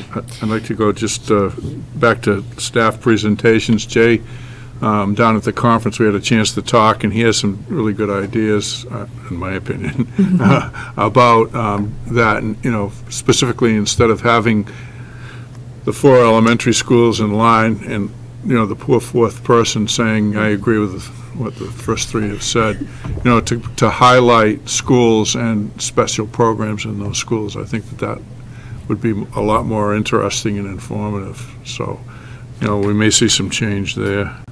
In terms of the remarks that you made about giving the staff feedback on kind of what we'd like to see in the presentations, I think that would take an advance agenda, right? I think Yeah. it would be, we don't see the agenda really before we see the packet. And I think the case of Dr. Hirsch's presentation on the SAT scores at the last meeting, that raised other questions. And some of that is just, it's okay to add, for the staff to say, you know what, I'll get back to you, like she did, and there's going to be additional work done. I'm okay with that. But if you want, if for us to have given her that feedback before, That would have been difficult. the presentation would have been difficult. I mean, for me, this kind of first year is a learning year, just to figure out the flow of reports and when kind of annual reports should be on the agenda. But, I am kind of making note of that, and I think when we start to look at the 16-17 calendar, we'll be able to lay out ahead of time and kind of give to you, this is when the guidance report will be, this is when we expect the technology report or whatever the different reports are. But we'll be able to have that kind of calendar out there. We do have a meeting with the administrators tomorrow. I'm going to float that idea by them about the individual school presentations, but we'd be able to commit to the calendar for the year ahead of time so that they would have ample time to put their presentation together and even pull different artifacts together that they want to talk publicly about. So I'm kind of gathering all the information this year. It is, I work with the chair to set each meeting, and a lot of it has been just kind of the business that's getting done between the meetings. But we will look to, even after we kind of solidify a schedule for the rest of this year with the schools and the different coordinators for department type reports, we can post a schedule to get us through the rest of the year. We used to have a timeline so that we knew that with the school council reports, that happened at a very specific time. The guidance happened at a specific time. But with school council, we knew what it was, and individual schools were done rather than collectively, Right. and have them all done at one time. We know when the budget stuff is coming up. We knew there was an establishment of a timeline quite a while ago, but obviously you don't have that. Right. But we'll work to. I got to see if To I can create one find over the the one course I of the year. had, because basically it follows exactly the same Mm-hmm. timeline that we had a while ago. So I'll see if I can find mine. Under presentations, it was interesting. You said that people complain they're too long. I thought some of them are too short because there's not enough information that's presented. And I looked at them as in terms of the shortness of them in comparison to past. in that the superintendent had told the staff member, this is what I want you to present, hit these highlights, and you have 10 minutes. And in some cases, 10 minutes isn't long enough to go through in depth some of the things that you may not like to have. But that's other input that, the superintendent is open, for that kind of discussion. So I had looked at some of them that way. And they seem to be, in compliment to the staff, we always have more questions anyway of what we have. But they seem to, hit the high points of many of the things that we have. We just may have additional questions on those points or whatever it is. So they seem to be presenting information nicely, and as Barbara said, there's an awful lot of stuff being put as far as PowerPoint presentations, but again, if people are looking on at home, they're not privy to everything that we know, so they'd be learning more stuff too that's up there. Well, if the PowerPoint were put online before the meeting, they'd have ample opportunity correct. to review the information. And maybe we get to a point where those presentations, the verbal presentations are, could be much quicker because everyone's got the information. Maybe, in a perfect world, we get to where people are giving us questions to ask. That would be good. Did you guys discuss deliberation at meetings? Did you skip that one, or did I miss that? We did No. have, I thought that, in our discussion anyway, that there's adequate deliberation. There's plenty of time given for questions and answers and rebuttals and whatever it is, and differences of opinion that we may have going into a vote. It's only if, say, in the past, if you have one member that may grandstand or one member that may have a lot to say about an issue or that continues, to talk, it needs to be under control by the chair if they feel as though they're going over a limit in terms of time. But I think that, when we go into votes, I think that we have a lot of information before we vote, and and that is quite adequate. And we're respectful of everybody, pretty much everybody's opinion on what they feel. We may not agree, but we try to have that. That's okay. That's okay. That's okay. That's You okay. can agree to disagree. Right. Well, yeah, as I said in our conversation, the only time I see people closed-minded, if you will, or inflexible or whatever, is when you get close to personal values that are really, center to who they are. I mean, anything in terms of education, whatever, if you present a good argument, whatever, I think that we are listening and can change. It's only when you get to something personal that you just, you're not going to change no matter what you say to me, because I believe, Right. it's a belief thing. So, were there any other things that you had? One thing we talked about, spring surprise items. We focused on the homeless thing coming up at the last meeting. I'd hate to get into a thing about, you can't bring that up now because it's a non-agenda item. I hate to be that rigid, because that turned out to be a very important thing for us to know. On the other hand, I have, if I see that we are off the agenda, for an extended period of time, then I have a responsibility to get back to it somehow. But I think I can speak for both of us, we'd be really hesitant to say you can't bring something up if it's not on the agenda, because it might be more important than everything that's on the agenda. This is more in terms of the people in committees where there's gotchas. Where people are bringing surprise items Oh, yeah. purposefully to disrupt. Sure. So, if topics are coming up because they're logically coming up, that's different than what this means. I would say we follow the agenda. Oh, yeah. I haven't seen too much blindsiding, No. even of the superintendent, at least not in recent history. It just depends on the individuals, but it seems as though things have been running, that part has been respectful and has been running fairly smoothly for a long period of time. If I have something that I find out there, I'm not bringing it up at a meeting to say, do you know about this? I will go and ask, and I see that seems to happen with other members also, so that there's no purpose that it serves. Right. Okay. I would hope that, in terms of no votes, that people would feel confident in explaining things if they want to, but I think most of the explaining no votes, if you will, has taken place in committee, in subcommittees. when we were trying to decide how to settle some things from our previous problems. That's where I saw no votes and people willing to say why they were going in that direction. But I would hope that if it, we were in conflict, that people would feel comfortable in doing that. Okay. Between meetings. Evelyn, I think you're the group that hasn't taken the lead in reporting out. No, but some of these, I wasn't quite sure where you were coming from. So I'll go through them and put down, and say what we had, how Okay. we interpreted them. Individual members requesting information from the superintendent.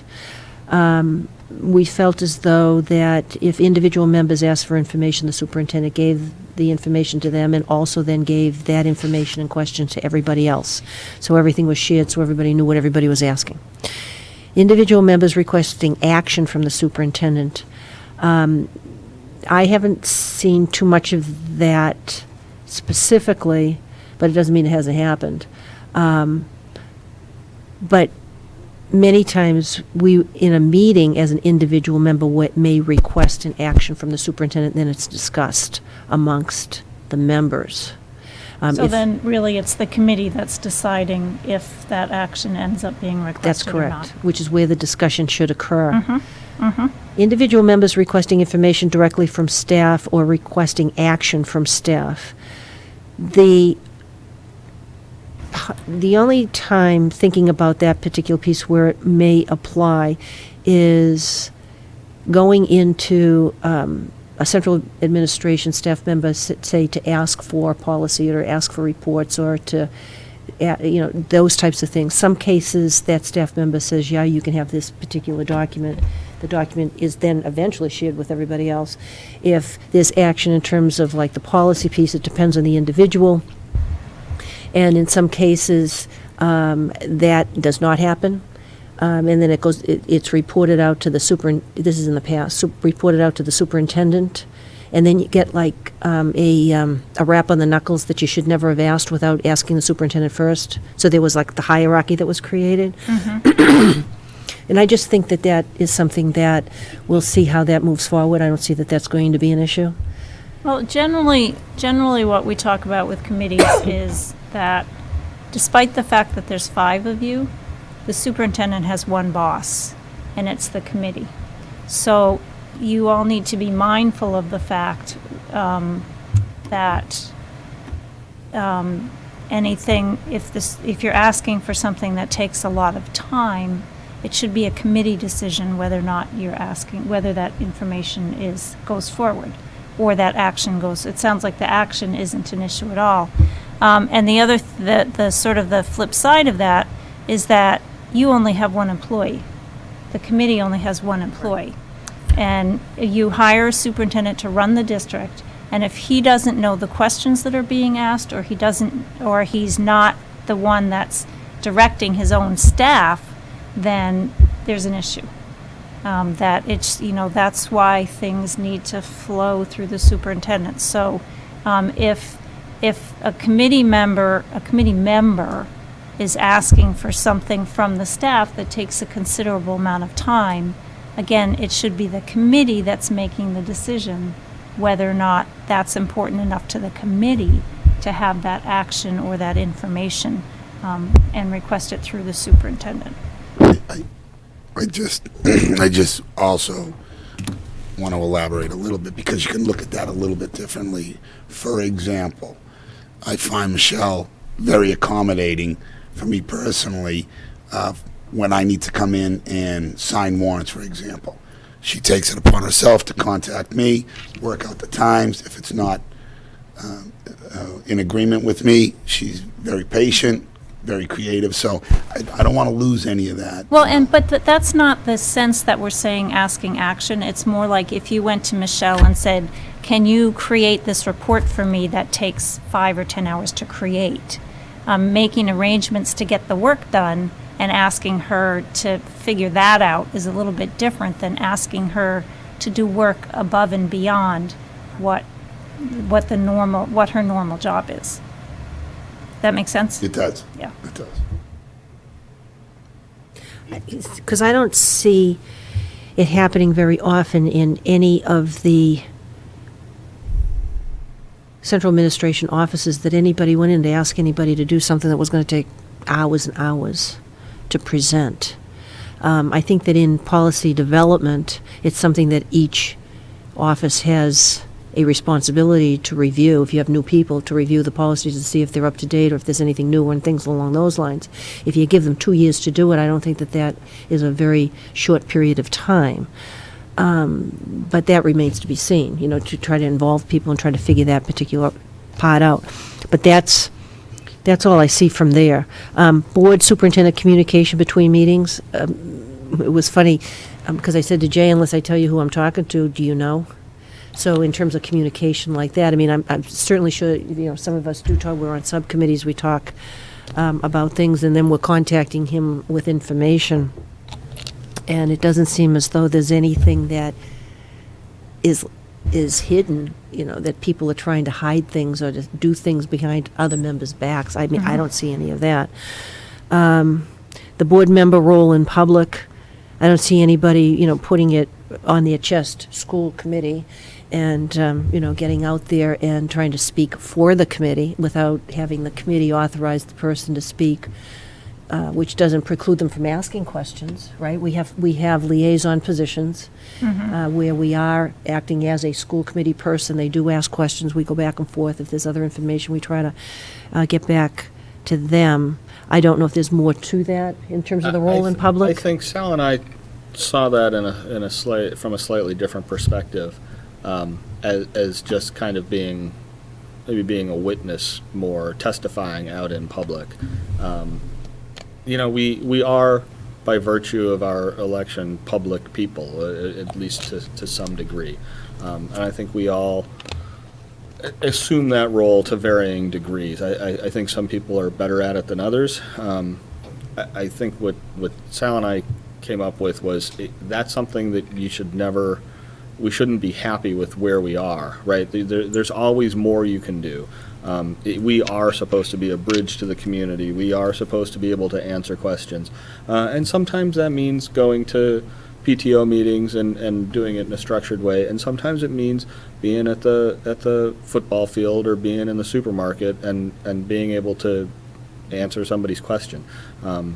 We have to recognize that. We have to accept that responsibility. And as someone who is sadly incompetent at Facebook, I'll say there's always room for speaking for myself, that I can improve, that I can do a better job with being that kind of public person. One thing that might be an issue, maybe it's hidden in the language in here, is I think we have in the past experienced situations where board members tried to put pressure on or influence people in the district in terms of their decision-making, and I don't think we have that anymore. But that would, I think that's really crossing the line. I don't want to talk about details. No, I know what you're saying. It's, yeah.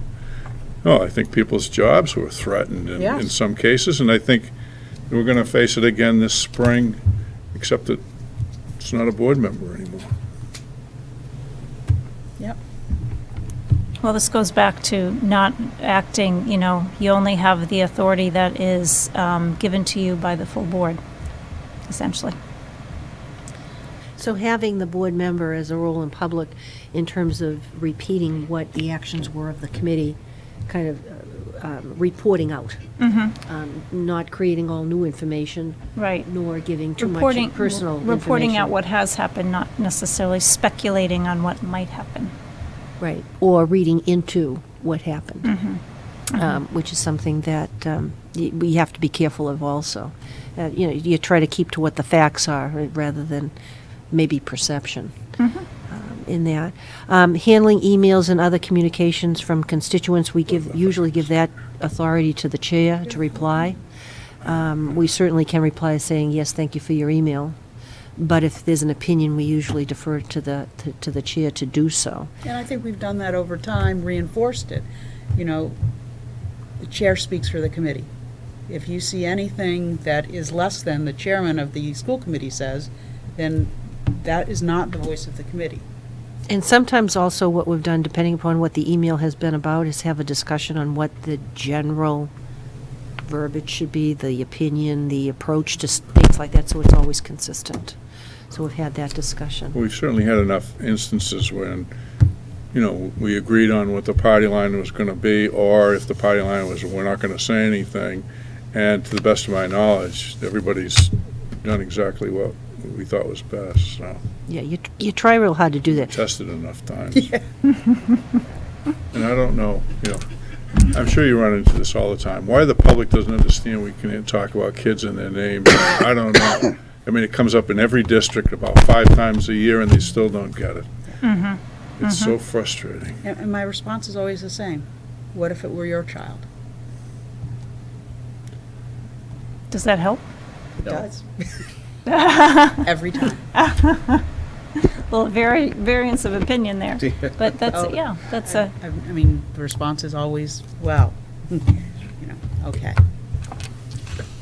It's true. I mean, you can't, no one's going to put their kid through that.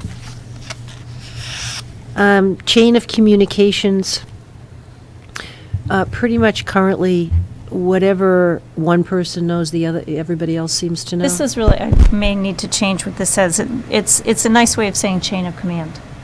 Do people, especially when you're approached by the public, does everyone follow the protocol of sending them to the right place? Yeah, I think that's another place where people have to constantly monitor themselves. I think sometimes there's a desire to be that fixer. Yep. Yep. And you have to remember that you need to run through the proper chain of command. I think that's something that we all need to be constantly aware of. The other piece to that, you took it in a very different way than, and I was trying to think of it in as broad as I could in all the different aspects of it. Sometimes what had happened is that the chair would know stuff, and then it was up to the chair to communicate to everybody else on the committee. There were things that sometimes didn't get communicated that you would find out after the fact, because there's only so much that everybody can remember to do. So the solution to that is that which now happens is that when the superintendent wants to communicate, yes, the chair knows it, but then everybody else also knows it, either through emails, either through texts, either any number of ways. So it's better than I thought it was in the past. Handling confidential information, I don't think that any of us have any issue with that. There's nobody trying to leak things and tell the press this, that, and the other thing. As far as I know, I haven't heard of anything, and I haven't seen too much of it either. School visits, I don't think there's an abuse of that either. I mean, we were talking about that. Usually if one of us wants to go, we certainly let Jay know. Let the principal know. You just don't show up. Or if there's a staff member that's invited you, usually respond and say, yes, I'm coming. Or at least they invited you rather than you just showing up at the doorstep. So you try to make sure, I think we're all respectful of the individual schools and the principals and all of the things that have to be done in a given day. So their time is limited and restricted, and we don't want to cause any difficulty with that. So I don't see any abuse of that. Okay. Anyone have anything else to add on between meetings from your discussions? Okay. So what I'd like to do now really quickly is read, well, first of all, it's about 10 of 9, so clearly we're not going to get into a discussion on goals tonight. What I'd like to do is finish up the operating protocols and just give you a real quick overview of the goals discussion, and if you would like, I would be more than happy to come back and get into more of a discussion at a future time. So I'm going to read what you wrote for hopes, obstacles, and agreements, and thank you. I can read them all. Sometimes I have to decipher a lot, so I went through and read them while you were doing that exercise. And what I'd like you to think about when I'm reading them is just what themes do you hear coming through. So for hopes, Dorothy, Can't you take the mic? could you either take the mic, or could you just take it off the wall and bring it over and read it in your chair? oh, I could do that. Yep. I'll get you the other two. That would work. Okay. Hopes. Competent, informative, responsive, intelligible. Communication is open. Leadership by chair. Give and take on topic. Informed. Prepared. Discussion to the point. Respectful to each member. Respectful. Inclusive. Informational. Organized. Informative. Concise. Data-driven discussions. Forward-thinking solutions following analysis, accurate, clear explanations outlining topics to be discussed, push back on each other in a respectful way, address the issues, clear leadership. What themes do you hear? Leadership, organization, communication, Respect. respect. Respect.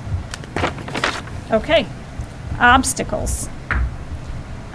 Transfer of information, example, access to the packet. Displaying mastery of material takes time. Connecting school committee actions to student outcomes explicitly. Discussions often presume prior knowledge. Recognize relationships with town boards and officials. Side discussions, grandstanding, too many tangents. Defer to one or two members. Stay on topic of discussion. Seek clarification when needed. Rambling PowerPoints. Failure to thoughtfully prepare for clear understanding. Failure to provide accurate information. Excess use of education lingo and acronyms. Seek available professional help when needed and available. Follow basic Robert's rules. Prior to new leadership, super and school committee not on same page. Prior to new superintendent, lack of communication with town. Learning the correct roles of our board. Let materials, a lot of material out there, hard to process it. So what do you hear? There are a lot of stuff. Well, relationships in a couple of places. Relationships, knowing, getting a grasp of the information and material, so that you can make good decisions and be informed. Okay, agreements. Packets made available publicly prior to the meeting in predictable locations. All members given a chance to speak and ask questions. Explicitly connect school committee actions to student outcomes. Working documents made available online, well curated for 5 years. A set time to talk and discuss. Discussion by members on how to communicate. Dominant personality, lack of clear agenda. Poor control of public input. Narrow political views, not open-minded. An historical explanation to bring clear background. A carefully drafted agenda. Acronyms should always be defined. Presentation should be simple. A historical explanation to provide clear correlation to the presentation. More PTO involvement. More and constant assignments of what we need to do. Stay on message more.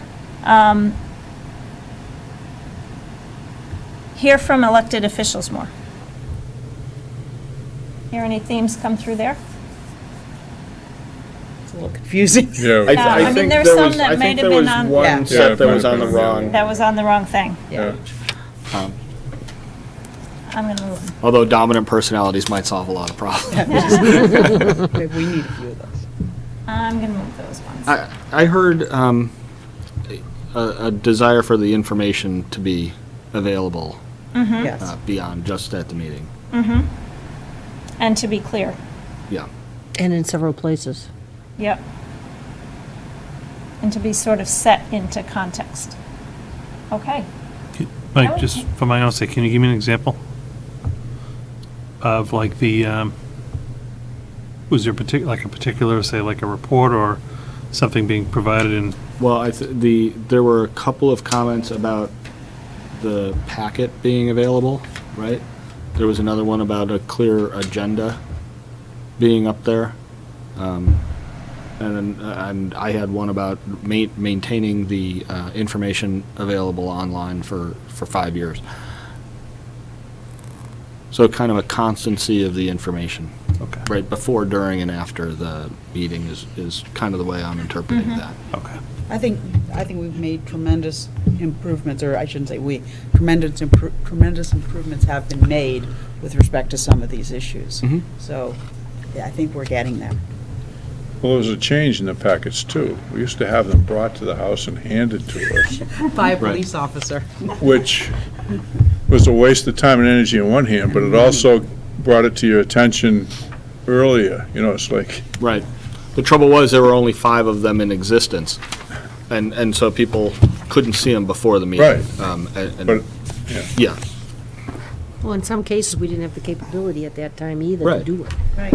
If we did, we would, because if we did, we would have had them up online. And then as soon as we had available the technology to do it, every meeting, is it going up online? When is it going up online? Where is it going to be online? So you can see how things have grown in order to make sure that we've got increased communication, not only amongst ourselves, but with the general public. Which I hate to use this word, but we've become even more transparent. Having this particular meeting televised is more transparent, because we used to do workshops and then we wouldn't have it televised. So we want to make sure that everybody knows exactly what it is we're doing. Okay.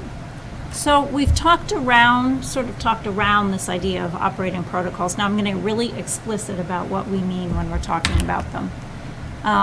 We have them to help committee members develop a better working relationship amongst themselves and with the superintendent. Again, doing that, establishing how the work gets done, so then you can concentrate on what is the work. They're a way to articulate and preserve what's going well. You guys have been talking a lot about things that are better, things that are going well. So, sometimes committees look at operating protocols because things aren't going well. But I think it's important to think about what are we doing well that we want to make sure becomes a consistent way that the committee operates.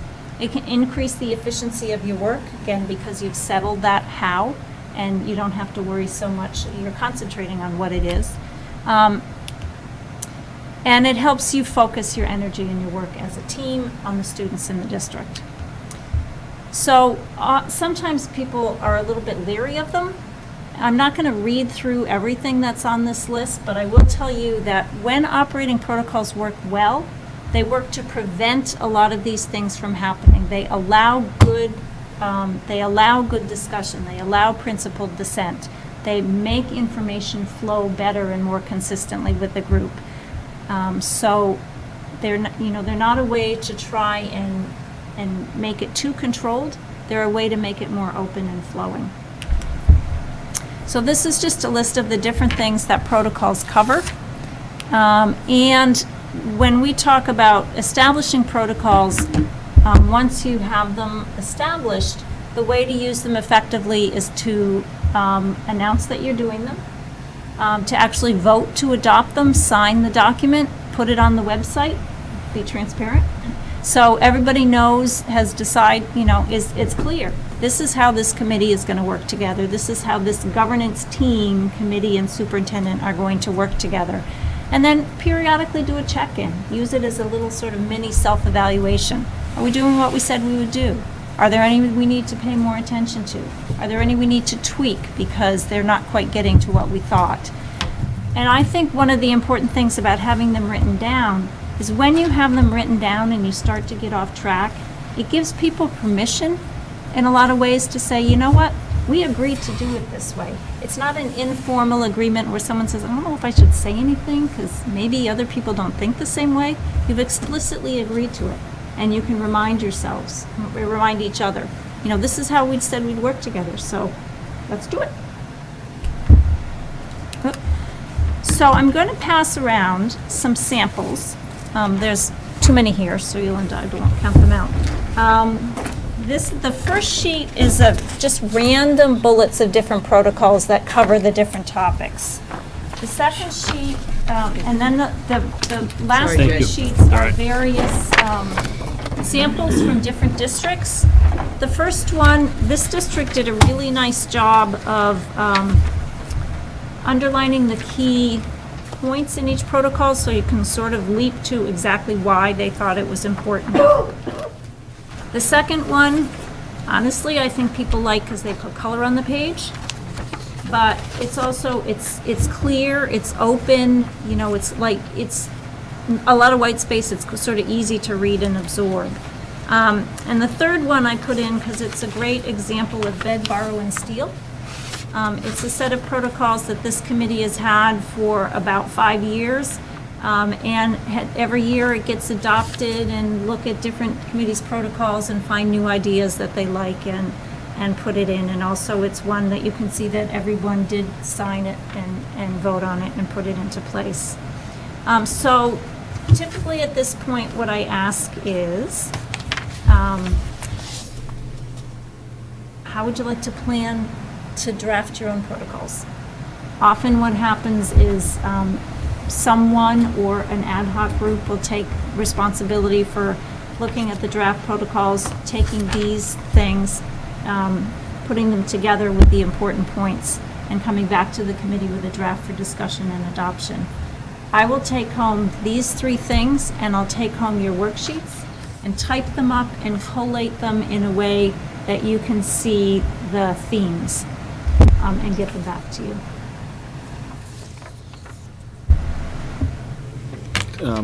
Two things. I'll start with the negative first so that we can end on a positive note. This is something that we hadn't planned on doing, and we are really, really late on school committee goals. Right. And I think we might need to prioritize the goals before the protocols. That said, I love this idea. This is something that we have not been doing in the past. If you want to talk about how do we, as a committee, take steps forward, I think this is an excellent way to do it. Along that line, I'd suggest that rather than having a subcommittee handle it, each one of the 5 of us should be responsible for creating a document along these lines, and then we come back together and discuss it as a group. I think when you talk about building trust in the community, one of the questions is, what are you going to do differently? And I think this is a good example of something we have not done in the past. It's a method of driving ourselves forward, of improving our practice. And I think it would be unfortunate if only a few people engaged with it. Mm-hmm. I think this is something that all 5 of us ought to do. And that might make it a little bit more cumbersome. Mm-hmm. It might take a little bit longer than giving it to a smaller group to work with. I just think it's too important. I wouldn't want to not be on that subcommittee, and I assume everybody else feels the same way, to tell you the truth. The one caveat I will give you if you do it as a group, and I would give it to even if it was a subcommittee, is keep it short. When we first started doing this a couple years ago, we'd give samples to the committees, and we found out that the protocols were getting longer and longer and longer because they, sort of say, well, we like this one, and we like this one, and we like this one. So really give some good thought to what makes sense for you. I often say to committees, I can't come in and say, here's a set of protocols, follow these, and life will be wonderful, because every committee, every governance team has their own personality, and what's important and effective for that group is different than the next group. So it really needs to be individual to you, and not so much that it gets too cumbersome to try and follow them. I wouldn't want to move forward, though, as an individual without getting the summary that you want. Oh, sure, absolutely, absolutely. The other thing I'd say is that I would commit myself to the final document being a single page. Yeah. I mean, I might write a full page myself, Right. but I would, recognizing that's going to need to be trimmed, and it's going to have to be done in a collaborative method. So we would all prepare what our vision is of the document, and then hammer out. And then I think we look at where the overlaps are, and where somebody else has had an important idea that maybe didn't occur to you. Yeah. Yeah, you take out everything that's common and see if you want to agree to it. If we all have the same things, that Sure. would be really good. And I agree with 1 page, because you don't need a packet. Right. Okay. So just give me a little bit of a sense of, now that you've said that goals are important, how much longer 10 minutes, 15 minutes?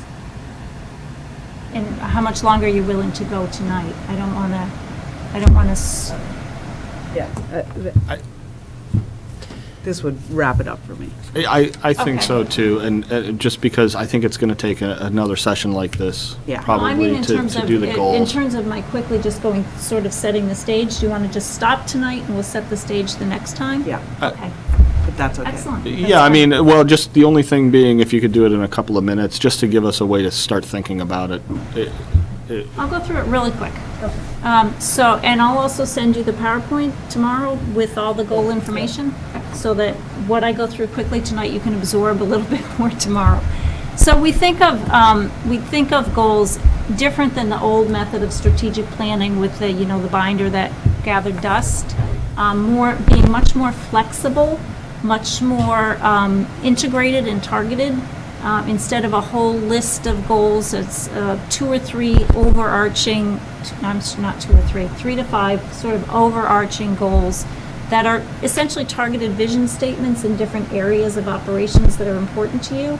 And then taking those overarching goals, if you think about your district strategy, I think you probably have seen that a little bit. You have a strategy, and underneath it you get more and more specific as you go down.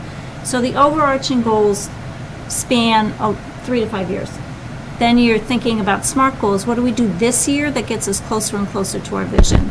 And then much of the work of the school committee, once the goals are set, becomes monitoring progress towards those goals. The district goals, the superintendent goals, and your own if you set them. This year, the superintendent is going to be sort of integrating, as he gave me the document tonight, and I guess you've already discussed, working on sort of your next iteration, doing a lot of work to gather data about what is that set of overarching goals, or that district plan, that district strategy that's going to drive you forward for the next few years, and spending a lot of time looking at that and getting that in place.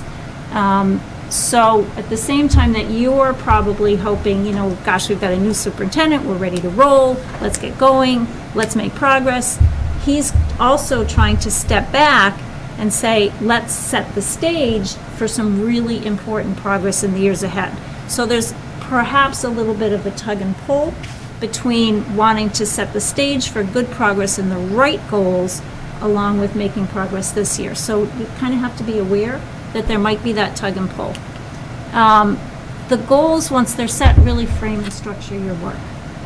You have the responsibility for setting the goal, for, voting ultimately on the district goals, making sure there's alignment throughout the district, and then monitoring progress towards those goals. And making sure that the work you do, particularly the budget, supports the goals that have been set, and that you don't get distracted at budget time and kind of go off in a different direction that doesn't work towards your goals. And then using your own goals to support progress towards the goals. So when you're thinking about goals and SMART goals, you want to be thinking about what can we do, how can we get the most leverage this year that will drive us ahead and get closer and closer to that vision that we have for several years down the road. And how can you support each other? How can the superintendent and the school committee support each other in getting those things in place? So your goals, when you're thinking about your goals, you're thinking about within our purview.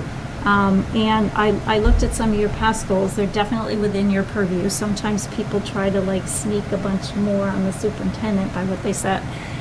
What within your purview can you do this year that will get you closer and closer to your strategic objectives?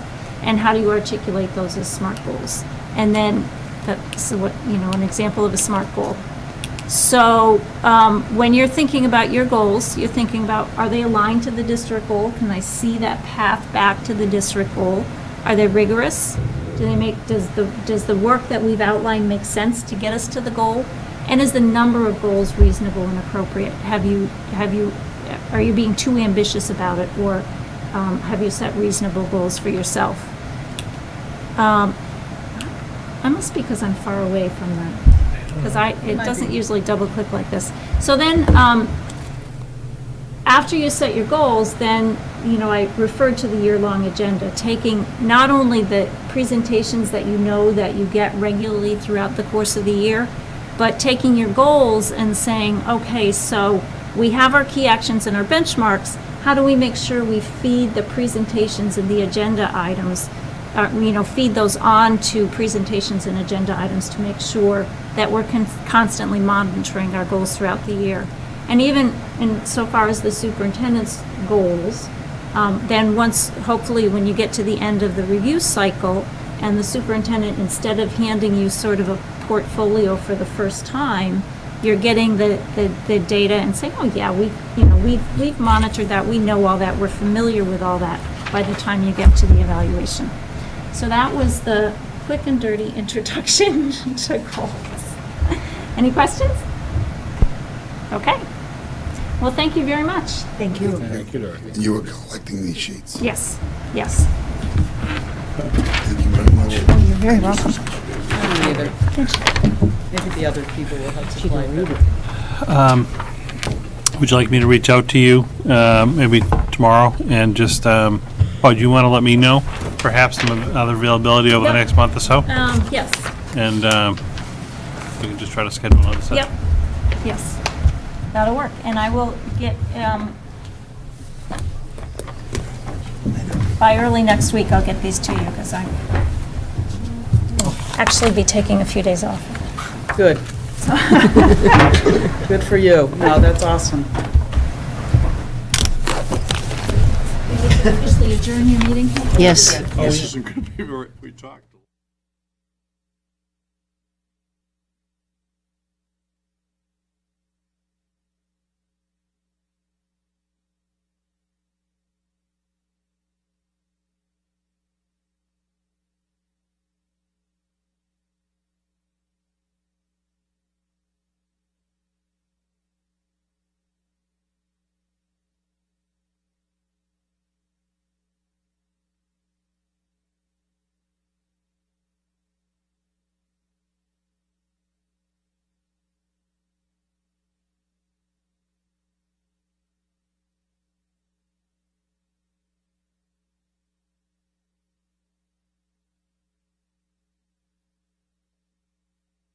Well, there's a trick in Oh, folding it I up won't so even that touch it then. so the Post-its don't fall out and get lost. Oh. We have plenty of stuff on smartphones. I mean, No, I understand that, but this one's better too. Oh, is it the town audit? Well, I didn't know if you wanted that cost. Which Powers and Sullivan? Last 2014 in the fall, the one that started everything. Yeah, it's not very, Won't find anything unless you look at the management letter. that's what I, Right. yeah, and I'm looking at the financials. This is my fault. Yeah, the finances you're not Yeah. gonna get anything out of. Right. No. Thank you, though. Trying to be productive. I'm gonna keep all of this together, so. I'm sorry, that was unsupportive. I started this, we did a bodybuilding conversation. Nothing else better. I have nothing else better to do because after watching people close for 14 hours. Yeah, I don't think that would. Why were you, can I ask? What was the connection? Really? Uh-huh. Doing so, we have to watch Other panels and people. Panels and Yeah. panels of people. There are 200 and something, 50-something contestants, and we get to see them all I thought close. I thought I showed Every way imaginable, 14 hours. Awful. I know you're just And coming off sometimes the if they don't- MASC. Yes. See, that's exhausted. Greatest today. But, yeah, What'd if he you say? just email me some dates that happen to Hasn't work good for committed. you. Okay. He's thinking seriously. Is there additional follow-up that has to be Selectmen? done aside from the Oh, sort the of school. work or? No. That's all we need. Following